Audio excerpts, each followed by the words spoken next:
Forza Motorsport's always been a series about innovation. We always want to push the racing genre, so we've made huge improvements because we want to get people excited about cars in general. The Alps is the ultimate driving road because it's set in a beautiful location and the ribbon has been hand-tuned over months of testing to make sure that it's just the right balance of speed, challenge, fun, in a wide variety of cars for a wide variety of players. Because we're a virtual game, nobody's gonna get hurt. Since we're not concerned about driver safety, we can go to these epic places like the Bernese Alps and build basically the world's best driving roads, and we have total creative freedom. We actually looked at 15, 30 different locales, and the Alps is just the most epic.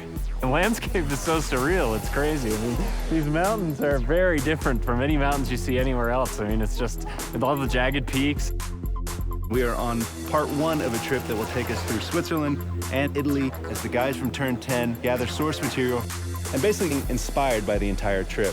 What we're gonna do is find the most amazing areas we possibly can and photograph them to no end.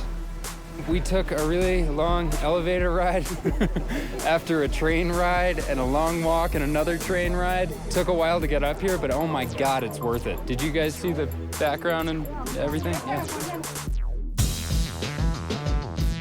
So right now we're at the Grindelwald region of Switzerland, and we're taking reference photos. We mount a camera to a tripod on a panorama head. The panorama head enables us to take pictures in different increments and multiple exposures. We stitch them all together and then we get an HDR. An HDR is high dynamic range image. Each frame that we do at a multiple exposure. So when you stitch it all together later, you can slide through all the different exposures. So you can go from a very dark scene with a little pinpoint where the sun is all the way up to a very exposed image. And that way it gives us the full range to play with when we go to make our sky domes later.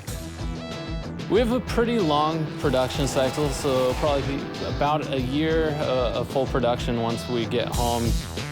So we bring back all of our reference, we start modeling rough landscapes that existed there so they're fairly accurate, but we're not bound to recreate it perfectly as it exists because there isn't a track there. But we want it to be believable. It needs to fit with the other real racetracks in the game. So we create a whole backstory about how the Bernese Alps came to be. It started off as a ski resort, and roads were built for workers in the wintertime, and then this rich entrepreneur bought it and tried to build a racetrack there, but got shut down. So by creating this rich backstory, everything is there for a reason. It's believable. Fictional tracks are a chance for us to really showcase some of the graphical tech that we have in our game.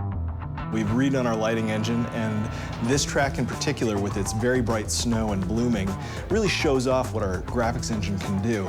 The television can only represent basically one order of magnitude of brightness, from 0 to 255, black to white, whereas the human eye in the real world can see, I think, 7 orders of magnitude of brightness, and in the real world there exists far beyond that. The sun is infinitely brighter than a white piece of paper, but on a television screen they look the same.